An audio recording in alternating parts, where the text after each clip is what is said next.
Hello and welcome to Exploring with Mondo, a YouTube channel where we make new fantastical worlds using randomized prompts wherever we can. My name is Dave, this is Mondo. If you're new to the channel, hello, there's a 4-minute primer there as to what we're doing, but if you are a returner, let's get into it. Today we're heading into the green center of the flowchart, and then we are going to unpack your survey responses and decide which ones we are making canonically accurate and carrying forward. So enough from me at the moment, let's head to the table. Okay, today we're using the Deck of Worlds.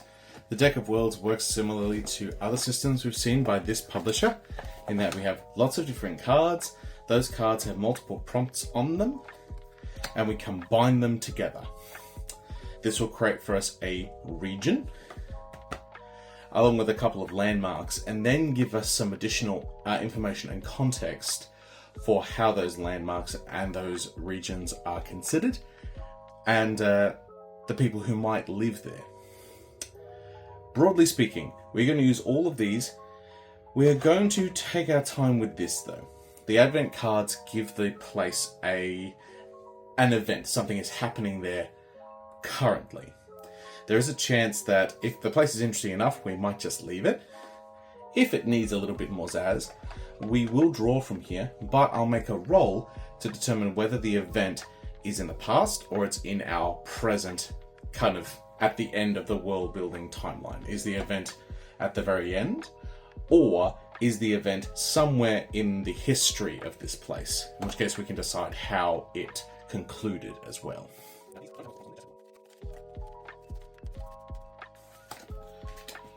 A basin. Okay. So this basin has obviously some forested area, but is clearly some form of grand catchment is what I assume, or what I think about when I see basin as a location for us to have a look at. We're going to draw 2 landmarks. I will say, with the Deck of Worlds, there are a number of expansions mixed in, some of which have really specific prompts related to specific biomes. There's an Arctic expansion, a coastal expansion, and a desert expansion. So, if we get one of the cards that is labeled as one of those expansion symbols, and the location doesn't work, I'm going to give myself the opportunity to redraw. A shrine and a restaurant. Interesting. So there's a shrine and a restaurant of note in this basin. Now these are landmarks, right? Important areas. Next, we're going to draw some attribute cards. These ones. We're going to draw them randomly, but then we're going to decide which of these 3 elements, the basin itself, the restaurant, or the shrine, we attach these to. Okay. Iconic lava formations, or known for an animal active in the morning. Right, quick choices. Lava formations, the basin, which gives us a lot of interesting things to discuss with the relationship to how it was formed. Known for animals active in the morning, the shrine is probably a better fit for that than the restaurant is. Yeah? Of course, our mind goes to birds, but that's not necessarily the case. We may need to go a slight deep dive into what this animal is. Okay, next, I'm going to draw 2 origin cards. These are similar to the iconic lava flows, give us an understanding of where these places may have sprung from, and what their background, their history, what they could have been beforehand. A site of a famous race between rivals, an origin of a famous book. Interesting. Well, we'll put the book here. The shrine. Famous race. We'll put that with the restaurant because it doesn't have anything yet. Alright. This is turning out to be a little bit more like a structured religion, which is interesting because now we have religion starting to rear its head. Nothing to suggest it's real yet, but just enough to be like, particularly of a famous book linked to a shrine, I'm getting that a holy text may have been kind of dispensed from here. And remembering, in a time period and in a society of increased literacy, a holy scripture is probably more likely to be disseminated and understood amongst the population instead of used initially by a highly educated class or a scholarly class namesake cards. These give us a little clue as to what this place might be named as or named after. These aren't final, these are suggestions for after, maybe when we get into our language side of things. Of Bards of Rex. Interesting. Now, this one has the coastal expansion on it, so I have the potential to redraw this. However, I like the idea that we can push this. The Basin of Rex, or that the basin eventually will be named after maybe how many and how dangerous its waterways are. That appeals to me. It also gives a fairly rugged feel to the rain. We have the lava formations, and we have the concept of the waterways being hyper treacherous. We have the Restaurant of Bards or the Shrine of Bards. I'm going to go with the Restaurant of Bards. This gives a far more kind of fun-loving vibe. This could link back to the yearly or the annual battle that we uncovered in the previous episode. The one wherein you don't wish to win and the public shows who they support through the writing of letters. Potentially this is where it got its beginning. We have some key beginning places if we're going to use this as a beginning spring-off point for a religion, and this is a point of cultural contention. I'm happy with this place as it is. This gives me the feeling of like maybe the prototype area for the culture. This, if we do connect it to that annual festival, is a big cultural kind of like spring point. This, if it is the origin of a holy text, could be a big cultural spring point. We're going to come back to this animal, if I remember, but I'm just going to leave these here for the moment. So we're going to create a second region down here. See? Great. Bit of naval. Now, of course, this means that whatever landmarks we draw either have a naval flair or are going to be suggested as kind of like island locales or coastal locales. Okay. A town, lovely. And a sandbar. Perfect. Attributes. The area values creativity, and one is an avalanche zone. Ooh. An avalanche zone at sea. I mean, this is an Arctic card, but I'm almost willing to play with it. I love the... somehow, we'll work this out later, but the idea of the sea being an avalanche zone, that maybe there are lots of ways in which the continents or the tectonic shifts in that sea make it more prone to great collapses, which could lead to great waves. Values creativity, I think, has to be the town here, right? Has to be the town. So I'm going to almost call this here that this is kind of an island settlement that values creativity. This might be the beginning of the place where our character has colonial intent. Was once an important water supply, was once buried by the desert. Okay, now these are two desert cards. An important water supply and one's once buried by the desert. I'm going to make the town an important water supply because I think that suggests that this town and this island that it's on is highly isolated. This island is really in the middle of nowhere in a very dangerous sea, so that acquiring water from here is going to be deeply important. There's also a sense that we could potentially start thinking about this as an Arctic sea, because getting access to non-frozen water and the heat required, that can sometimes be a quite laborious task. Was once buried by the desert in the sandbar. I'm going to redraw, but I have to use the second. Okay, so I'm going to take that one away, and I'm going to take the origins out again. So no matter what the second one is, even if it is bizarre, I'm going to have to use. The last sighting of an ancient mountain guardian. Okay, there's a lot to go there. I mean, oh, I like the idea of the mountain collapsing into the sea, and that's the last time we saw it. Yes. Yes. It's beautiful.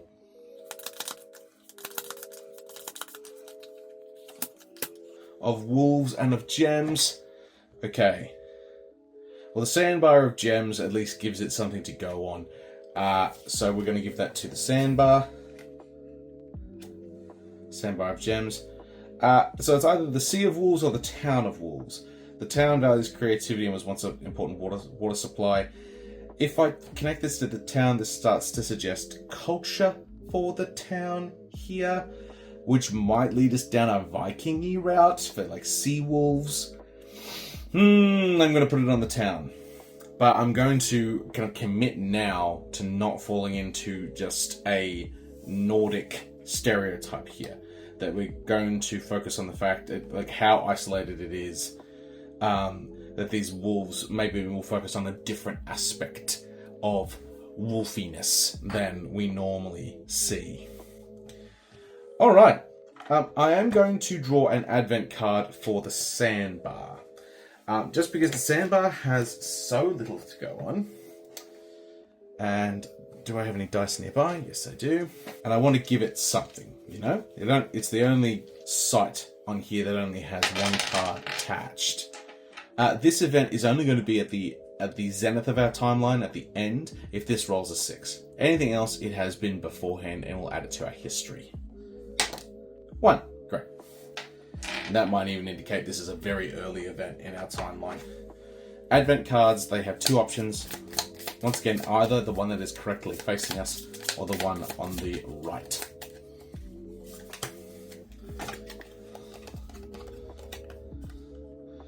People are openly rioting against an injustice, social inequity, a tyrannical ruler, or an unjust law.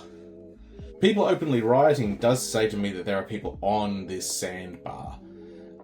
Potentially like mines, but then again, that's a massive sandbar. Effectively showing this is some form of near to temporary island or bunch of sandbars. And they are openly rioting, or there was a riot once upon a time here, against a social inequity, a tyrannical ruler, or an unjust law. Okay, it's a choice between 3. I'm just going to roll with a 1, 2, 3, 4, 5, 6 for those 3 options. 5, 6, an unjust law. Okay.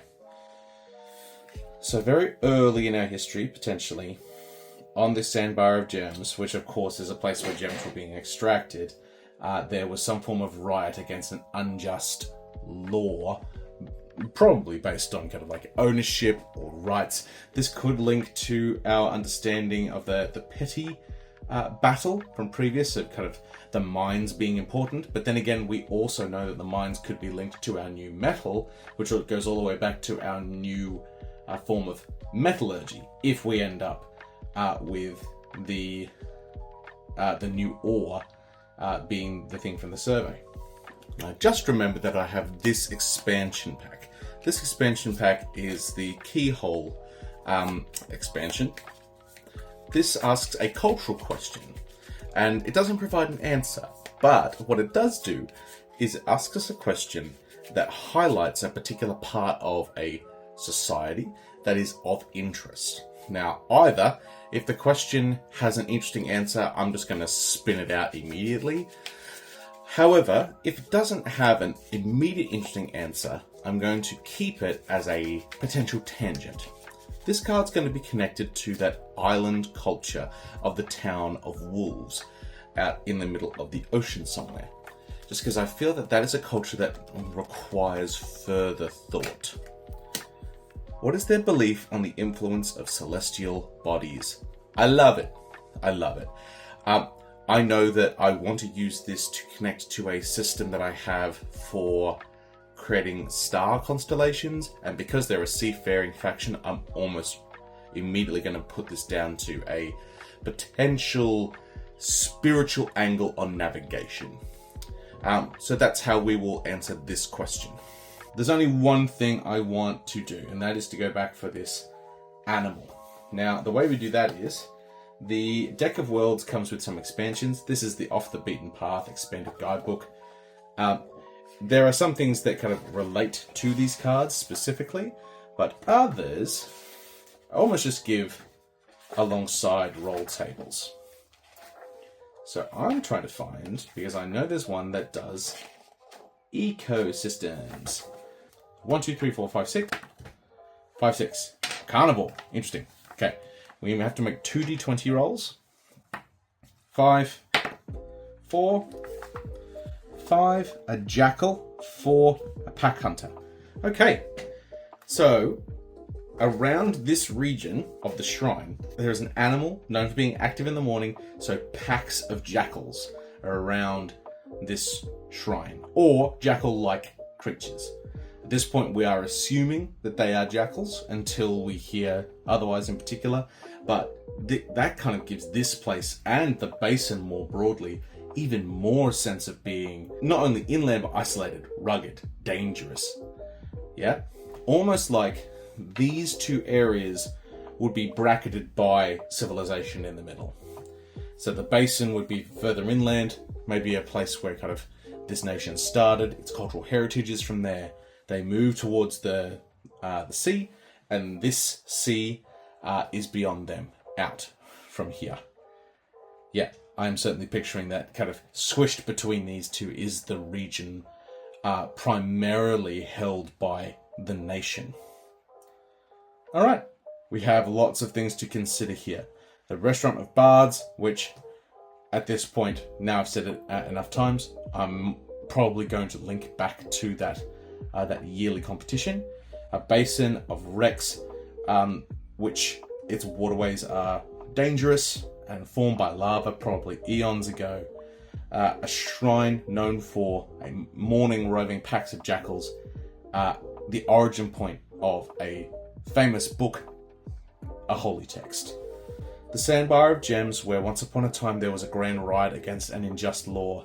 A sea, a dangerous sea, wherein we have two indications of like continents falling into the ocean and causing significant shifts there. And a town island, way out, which values creativity. The town is kind of labelled of wolves and was once as well, so past tense, an important water supply. Potentially we've discovered a way around it, or we now have other ports so that this town can now be bypassed. Yeah, was once, no longer. Alright, lots to be thinking about. Alright, lots of new things to explore and lots of new things to bring back to the questions we already have. Speaking of the questions we already have, we had a survey ages ago connected to episode 2. We're now going to look through those responses, decide which ones we're going to take forward randomly, and and then I'll close down that survey to give room for our next one, which I hope to key off at the back end of the next exploring episode. Alright, question 1 reads, how should we interpret the metallurgy in the First Era? Well, in this case, I gave you two options and 100% of you decided on this metallurgy being interpreted as a new substance or an ore as opposed to a new method. So say goodbye to Damascus steel blades. Instead, we're going something a little bit more like our vibranium discovery. Some new substance, particularly a metal in this case, is about to change up the face of the setting and define it. The next question related to the treaty that was referenced in our generational episode, that there was a whole era kind of defined by a grand treaty being signed. Most of the responses that we got related the treaty back to the ore, obviously because it was the question beforehand, and at this point it's what we had to go off. But let's see the style that we got. So I rolled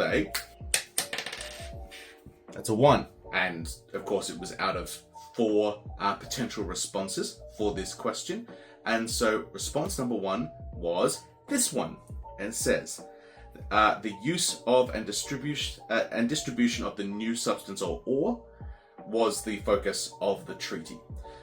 This comes to us from the Gold Father. Thank you, the Gold Father. And let's just dive into this for a second. The use of and distribution of the new substance or ore. So in this case, this treaty had two facets that I want to think about. The use of, so what the metal can be used for, which infers, I think, that there is more than one use, and potentially uses that need to be regulated. Our mind always goes to like, okay, is this a military application that is being kind of like pushed down? But in a similar way to, say, nuclear material being used for weaponry and power generation, is there a way that this metal has more than one use for the world? One of which is fine, one of which is potentially threatening and needs to be mitigated. The second part is the distribution of the new substance or ore. Now, this is fascinating because I'm not sure whether the Goldfather meant this when he wrote it, but the word distribution to me kind of suggests like that it's not being held onto or hoarded by a particular country. That this treaty was in some way kind of about who's going to be allowed access to, who are we allowed to trade this to, and who's someone we're not allowed to trade this to. Effectively, a combination of embargoes, tariffs, non-proliferation policies around where does this metal go, and on top of that, the use of. So when it goes places, what can it be used for by those who are signatories to the treaty? Fascinating. Question 3 asked a big question, and it was, what does the our place in the universe refer to? This was another error that was brought up in the generational episode. We had 5 responses to this question, and so I rolled a dice. That is a 1. Another 1! Yay! Okay, and so in this case, the answer that was chosen comes to us from Philip N. Thank you, Philip N. It's a long one. So, they said, I'd say that it is similar to the Renaissance. It nicely fits with the colonialism of this world. You could also do the reverse Renaissance, where instead of humans and nature becoming the focus, the god or some other divine being takes the focus in the society. This approach works better for this setting because of the implied high literacy rate. It's safe to assume that this world has already had some form of enlightenment. I really love the concept of a reverse Renaissance. Not to a sense where maybe we're abandoning what we had before, but in that we are taking what we had before and reinterpreting it in an entirely new light that sheds flow-on effects into science and philosophy and industry. I love the idea of a reverse Renaissance. And so in this case, I would love to take that idea, the reverse Renaissance, that we have something that isn't the boom in science and literacy and understanding that we think of in our Renaissance and art, but instead is Renaissance of a different sort. So we might see, like is suggested here, a resurgence in religion as opposed to a downgrading of religion in the minds of the world. We also might see magic coming into more of the fore, given that our place in the universe time period is the one where our plutocrat musician, who has these grand powers of prophecy, is in a high position and it is a focus. So it may well be that this hidden magic that we've talked about for a while becomes more open there, and therefore the Renaissance occurs based off its back. We'll need to ask some questions and roll some dice to determine the exact nature, but I love the idea of a reverse Renaissance. I think that's really, really clever. Okay, question 4 was about that magic. I got 7 responses for this. The question was, why is the magic hidden? We know that we had hidden magic, but the question was, why? Okay, so out of 7 responses, I rolled this. If you believe it, that's a 1. What can I say? It was a low rolling day.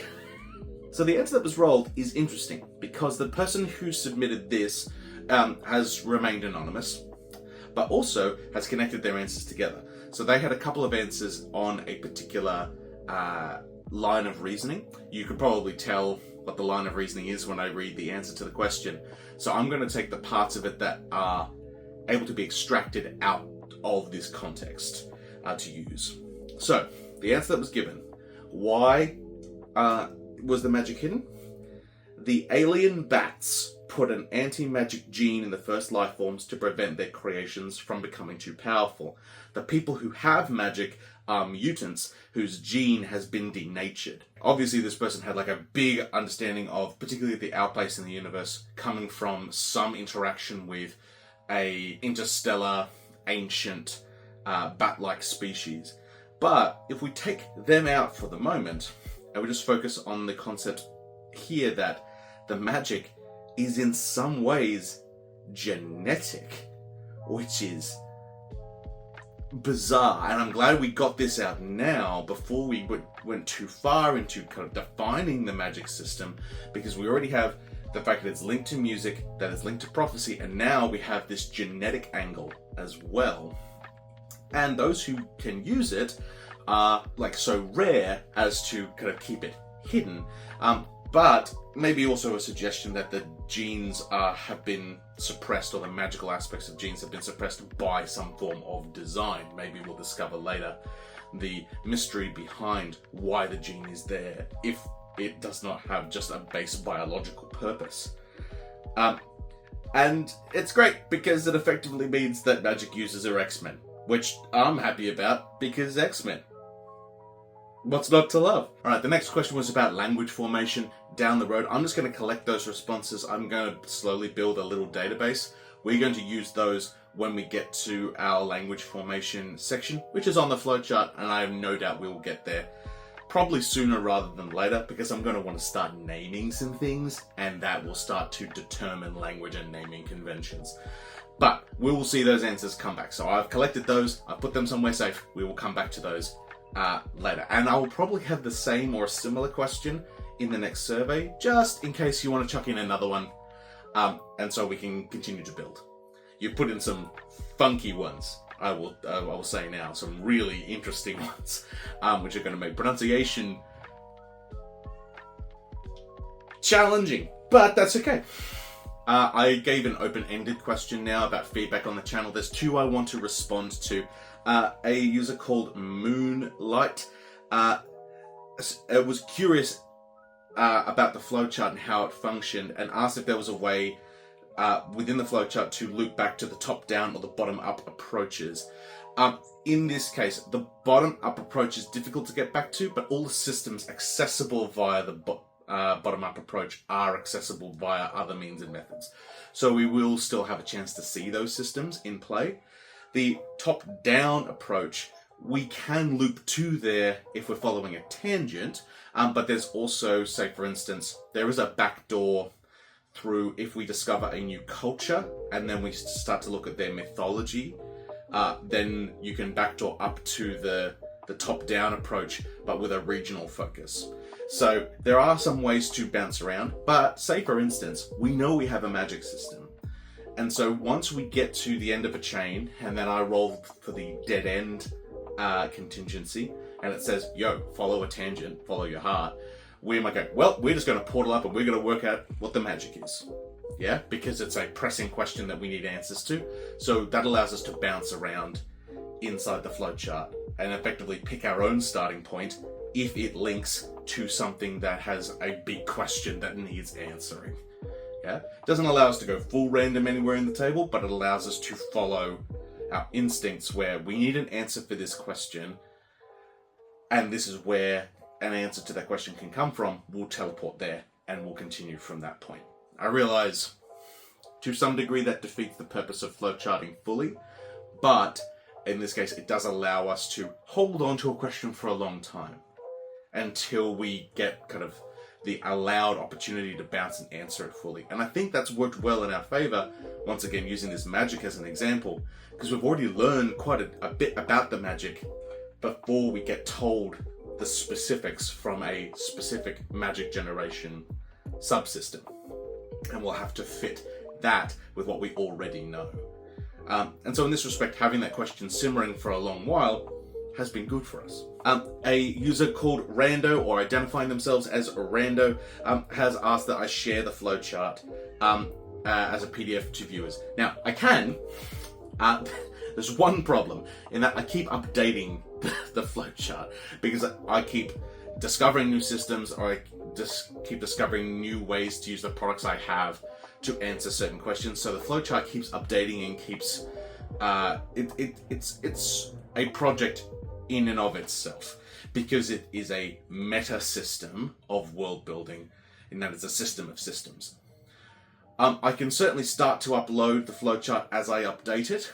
I have tried with my newer versions of the flowchart to use language which isn't just my nomenclature and my little shorthand, so that other people can use it. But also, unfortunately, on top of that, the flowchart is very much designed around what I personally own, what I personally have and have access to, which is not going to be the same for everyone. So the flowchart is very personally targeted. I know I have access to everything on my flowchart, but someone else may not. So unless you are particularly just using it to follow along with this channel, it may be of limited use to you. Speaking of the flowchart and where we go from here, I've already said that the next video I make for this channel will be a summary of all the things we've talked about thus far. We're going to try and put it together as much as possible. I'm going to start linking some things together, but still leaving the room open for our big tangents to answer questions. Effectively, all I'm doing is I'm going to be creatively tying some stuff together. I might take some suggestions that I've personally made during previous videos and make them firm, like make them a definitive part of the world.